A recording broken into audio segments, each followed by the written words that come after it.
Social science is important for highlighting and documenting these kind of intangible things and values that are hard to measure, but just as important as some of the physical impacts and economic impacts we're talking about.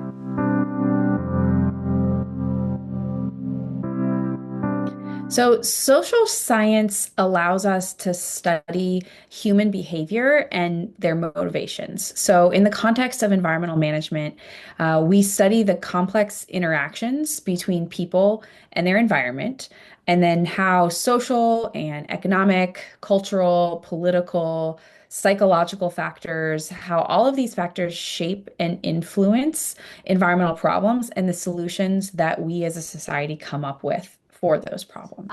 In general, social science can tell us things that the traditional tools that we use, or like sensors and models, don't really tell us. And so, to be able to really meet people's needs and to respond to climate change in the way that people are experiencing it, we need to actually understand their lived experience.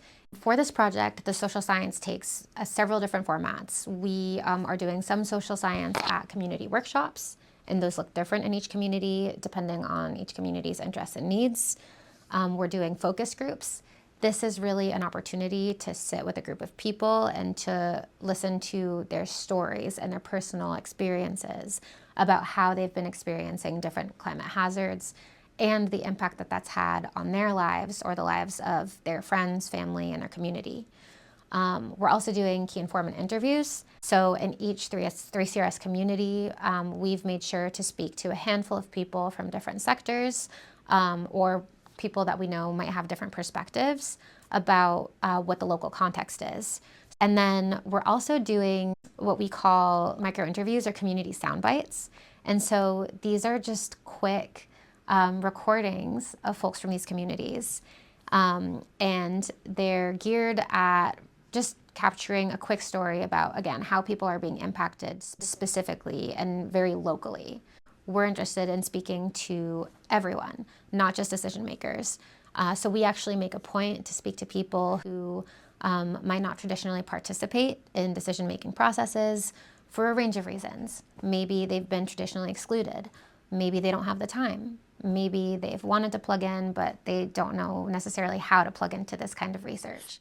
And we're conducting the social science component of this project to really benefit the people who live, work, play, rely on, and protect working waterfront areas in these coastal communities in a number of ways.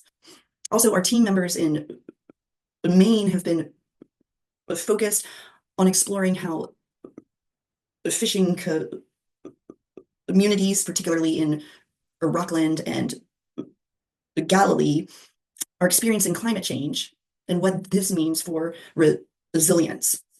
So all of this work together can help communities make the case, for example, for additional research by uncovering key questions and interests that could benefit from some kind of future inquiry. It could also justify the creation of funding pools or specific projects aimed at protecting place-specific values and well-being that's tied to a particular working waterfront.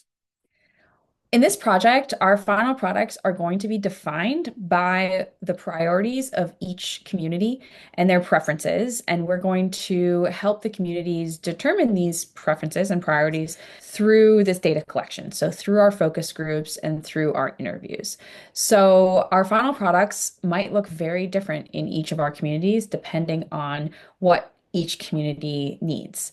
Some examples that we've come up with are a visual storytelling map that allows us to put residents and community members' stories about their impacts about climate hazards in a visual digital map.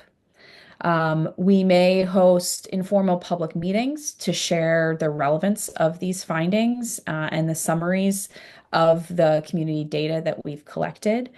And we are also considering things like visual exhibits about people's experiences with coastal climate hazards if all of our research goes according to plan. We're also preparing what we're calling a community knowledge collective. This is going to be a virtual information hub full of educational resources, networks of organizations, partners, and information about resilience in each of these communities that's dedicated to supporting the working waterfront communities achieving their visions of a climate resilient future.